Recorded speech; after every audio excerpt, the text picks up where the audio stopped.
और कौन शोषक है। ये हर युग में होता है, ऐसा नहीं है कि आज नहीं है। किसी अन्य युग की कथा वो नहीं है, आपके युग की भी कथा है।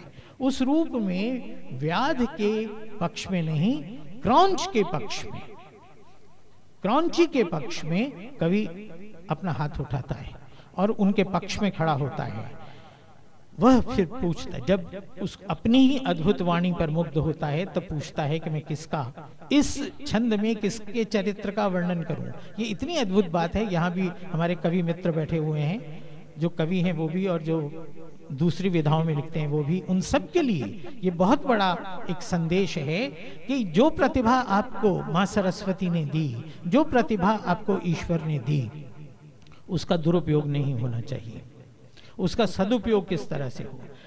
उससे लालू चालीसा नहीं लिखना है, किसके चरित्र का वर्णन करना है। वो पूछते हैं, नारद से पूछते हैं, ब्रह्मा से पूछते हैं, और अंततः उनको बताया जाता है कि एक ही पुरुषोत्तम जो कोई एक है जिसके विषय में तुम लिख सकते हो मर्यादा पुरुषोत्तम, वो श्री राम ही है और कोई नहीं हो सकता। इसलिए वहाँ वाल्मीकि ने उनके विषय में जाना। हमारी जो पौराणिक शैली है उसमें आप देखेंगे कि हमारे जो भी ऋषि दृष्टा कवि जो हैं वो देखते हैं पहले घटनाओं को, उसके बाद समाधि में जाकर के उसके विषय में जो कुछ उनको नहीं मालूम है वो भी ज्ञात करते हैं, उस पर मनन करते हैं, चिंतन करते हैं और उसके बाद उसका सृजन करते हैं। इसमें एक बहुत बड़ी बात जिसको रेखांकित मैं करना चाहूंगा वो ये कि राम को वो ऐतिहासिक चरित्र के रूप में चित्रित करने के, उन्होंने पूछा कौन है ऐसा इस धरती पर, तो परम ब्रह्म वाली बात वहां नहीं आती, लेकिन सर्वश्रेष्ठ मनुष्य के रूप में तो एक जो दिव्यता है, जहां वो परम ब्रह्म के रूप में दिव्यता नीचे धरती पर आई है, यहाँ धरती पर एक मनुष्य है जो उतना ही दिव्य है। वस्तुतः हमारा सारा दर्शन ये कहता है कि हम सब उसी दिव्यता के अंश हैं, हम सब उसी दिव्यता को अपने भीतर लिए हुए हैं। हम पहचाने या न पहचाने, हमारा सबसे बड़ा कर्तव्य जो है वो उस दिव्यता की रक्षा ही है। वो धर्म की स्थापना के लिए जो अवतार होते हैं वो उसी दिव्यता की रक्षा करते हैं। तो कुल मिलाकर के शैलियां ये अलग अलग हैं, लेकिन लक्ष्य उनका एक ही है। जिस चीज को मैंने कहा कि उस दिव्यता की रक्षा करना, धर्म की स्थापना करना, अधर्म का नाश करना, उसके लिए कवि की अपने शब्दों के माध्यम से क्या कर सकता है, वो इन दोनों ने, हम रामायण कह के हम कह देते हैं इस रामायण में, वो उस रामायण में, रामायण केवल एक है। वाल्मीकि ने जो लिखी वाल्मीकि रामायण, वही रामायण है। बाकी रामचरितमानस है और दूसरी राम कथाएं हैं, लेकिन रामायण एक प्रॉपर नेम जिसको हम कहते हैं, एक ग्रंथ का नाम है। उपन्यासकार के रूप में जब मैं इस कथा को देखने लगा तो मेरे मन में सबसे पहली बात ये आई कि सबसे प्रमुख घटना राम कथा में राम का वनगमन है, वहीं से ये सारी बात आरंभ होती है। तो जिस समय राम वन जा रहे हैं, आपने ध्यान दिया होगा अवश्य कि उनके भाई बंधु, उनके मित्र, उनके नौकर चाकर, उनकी प्रजा, उनके सब लोग राम के पीछे पीछे श्रृंगवेरपुर तक गए कि राम लौट आओ, मत जाओ, वन मत जाओ। लेकिन साथ साथ इस ओर भी मेरा ध्यान गया कि राम ने वन के जाते हुए, वन में रहते हुए जिन जिन ऋषियों से भेंट की और जिस से ये पूछा कि ऋषिवर मैं कहाँ जाऊं, उनमें से एक भी ऋषि ऐसा नहीं था, समर्थ ऋषि, जो छोटे मोटे छोटे भैया उनकी बात नहीं कर रहा हूं, जो समर्थ ऋषि थे, एक भी समर्थ ऋषि ऐसा नहीं था जिसने ये कहा हो कि राम तुम लौट जाओ। किसी ने नहीं कहा। उनके साथ सारी प्रजा गई है, सारे घर वाले गए हैं, सारे नहीं कहना चाहिए क्योंकि माताएं नहीं गई, पिता नहीं गए, वो लोग बाद में चित्रकूट में आए, लेकिन लगता है कि कोई ऐसा नहीं है जो छूट गया हो, सब उनके पीछे गए लौटा लाने के लिए। जबकि एक भी समर्थ ऋषि ऐसा नहीं है जो जिसने ये कहा हो कि तुम लौट जाओ। अब प्रश्न उठता है ऐसा क्यों, बल्कि आगे आगे बढ़ाते चले गए, उनको कहा कि यहाँ जाओ, वहाँ जाओ, वहाँ जाओ, और अगस्त्य ने अंत में उनको वहाँ पहुँचा दिया जनस्थान में गोदावरी के तट पर, जहां दूसरी ओर राक्षस सेनाएं हैं, बिल्कुल आमने सामने पहुंचा दिया। अब प्रश्न मेरे मन में ये उठता है कि ऐसा क्यों? क्या ऋषि क्या चाहते थे? क्या वे लोग राम का अहित चाहते थे? क्या राम को उनसे लड़वा करके कुछ उनका नुकसान करना चाहते थे, या कुछ और बात थी? क्या ये उन लोगों की एक तरह से समझी बूझी हुई नीति थी कि राक्षसों का नाश कराने के लिए राम को वहां भेजा जाए जहां ये सचमुच टकराहट हो, युद्ध हो? और इस दृष्टि से देखने पर मुझे लगा कि राम के जीवन में जो सबसे पहला ऋषि, वशिष्ठ को छोड़ दीजिए, वो तो राजगुरु हैं, वही हैं, लेकिन जो बाहर से आए ऋषि, उनमें सबसे पहले ऋषि विश्वामित्र हैं। और विश्वामित्र वह व्यक्ति है जिनका आश्रम, सिद्धाश्रम, जो आज बिहार में कहाँ है वो स्थान, उसका क्या नाम है? चलिए, मेरे दिमाग से भी नाम निकल गया, खोजेंगे उसको कि वो कहाँ है। बक्सर, राइट, बक्सर में वो आश्रम है। मतलब आज उस स्थान का नाम बक्सर है।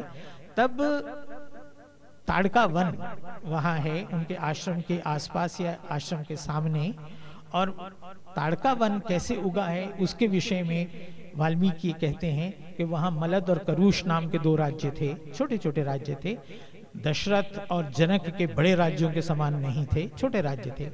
वहाँ ये राक्षस ताड़का, सुबाहु, मारीच, ये तो उनके नेता हैं, त्रिमूर्ति, उनके साथ सेनाएं थीं।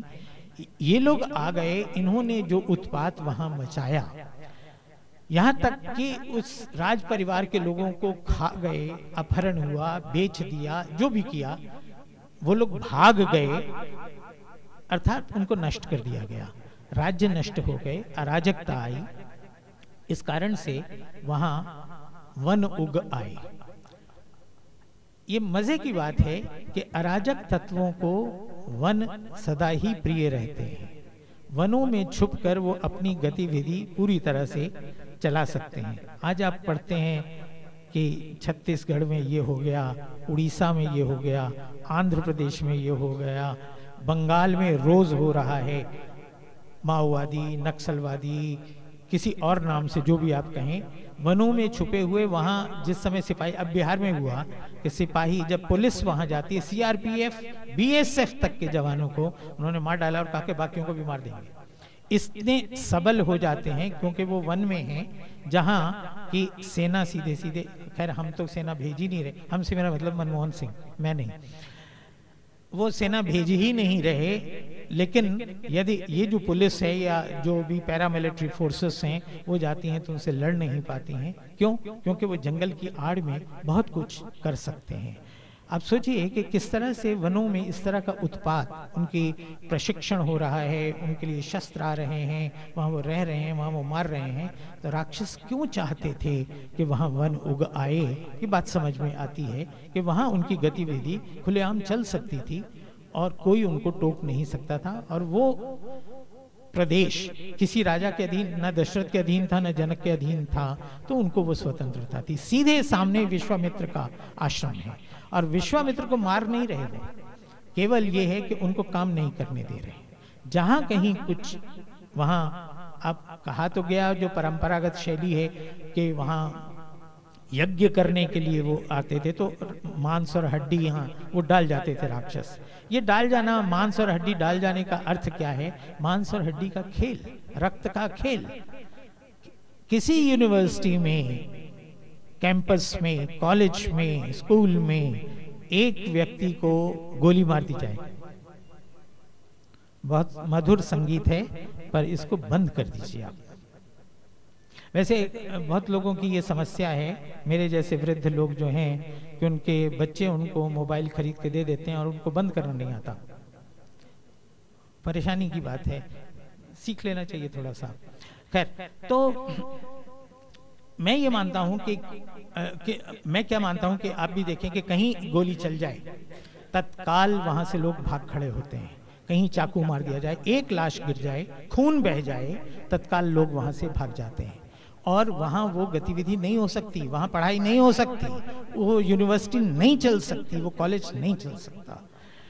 ये जो कहा गया कि वहां यज्ञ में वो लोग मांस या रक्त या हड्डी कुछ गिरा जाते थे, इसका अर्थ वही है हिंसा, हिंस्र गतिविधियां वहां होती थी। और उसके कारण अब विश्वामित्र जाने वहां क्या करना चाहते थे मुझे नहीं मालूम है। मैं ये नहीं मानता हूं कि केवल वो यज्ञ वेदी में आहुति डाल करके केवल मंत्र पढ़ करके साधना कर रहे थे। किसी भी आश्रम में, यूनिवर्सिटी में, या आप ये कहिए कि जो ऋषि है आज के युग में हम उसको क्या कहेंगे। आज जरा मुश्किल होता है, किसी को ऋषि कह दो तो हास्यास्पद ज्यादा लगता है, कोई बहुत सम्मान से लोग उधर देखते हैं, बोले ऋषि तो तब होते थे। वस्तुतः वो लोग बुद्धिजीवी हैं, अनासक्त विवेक जिसको हम कहते हैं, जो बुद्धिजीवी का, जो सचमुच के बुद्धिजीवी हैं। मतलब वो उन बुद्धिजीवियों की बात मैं नहीं कर रहा हूं जो बुद्धि को बेच करके अपना जीवन यापन कर रहे हैं, उनकी बात नहीं कर रहा मैं। जो अनासक्त विवेक को लेके चलते हैं और समाज के हित में, जो कहा गया कि भिक्षा पर निर्भर रह करके भी यदि व्यक्ति स्वाध्याय करता है, समाज के हित में चिंतन करता है, सोचता समझता है, जो कुछ भी करता है, तभी वो ब्राह्मण भी हो सकता है। और भी बहुत सारे गुण हैं, लेकिन ये बुद्धिजीवी का, विवेकी का, ऋषि का ये गुण है। तो वह ऋषि वहां क्या कर रहा था, क्या क्या करना चाह रहा था, ज्ञान के किस क्षेत्र में क्या प्राप्त करना चाह रहा था, और किस लिए राक्षस उसको रोक रहे थे, वो विश्वामित्र से क्या छीनना चाहते थे, क्या उसको देना नहीं चाहते थे, या उसको उपलब्ध नहीं होने देना चाहते थे। ये बहुत सारे प्रश्न हैं जो आधुनिकता के संदर्भ में कुछ और हो जाएंगे।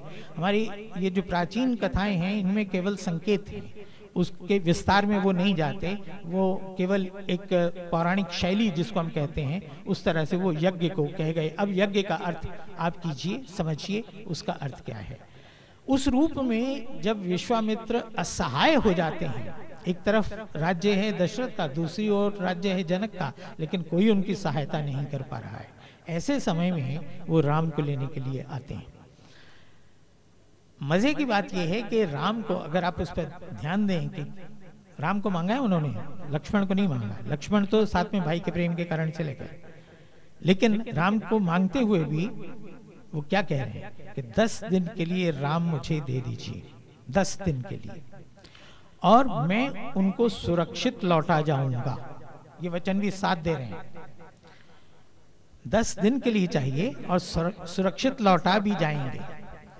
इसमें कहीं ऐसा ये नहीं लगता कि वो इतने असमर्थ हैं कि उन राक्षसों से निपट नहीं सकते, क्योंकि अगर उनसे निपट नहीं सकते तो राम को सुरक्षित कैसे ले आएंगे। तो राम को अपनी सुरक्षा के लिए ले जा रहे थे।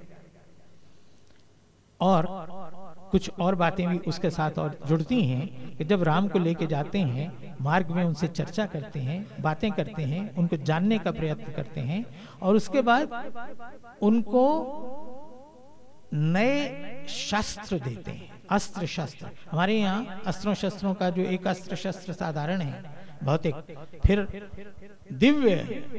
दिव्यास्त्र, फिर देवास्त्र हैं, बहुत कुछ है, उनकी बात मैं फिर करूंगा आपके साथ। यहाँ विश्वामित्र उनको नए अस्त्र शस्त्र देते हैं जो राम के पास नहीं है। उनको चलाने की विधि, उनका प्रशिक्षण भी वो राम को देते हैं। जो व्यक्ति राम को केवल 10 दिनों के लिए ले जा रहा है और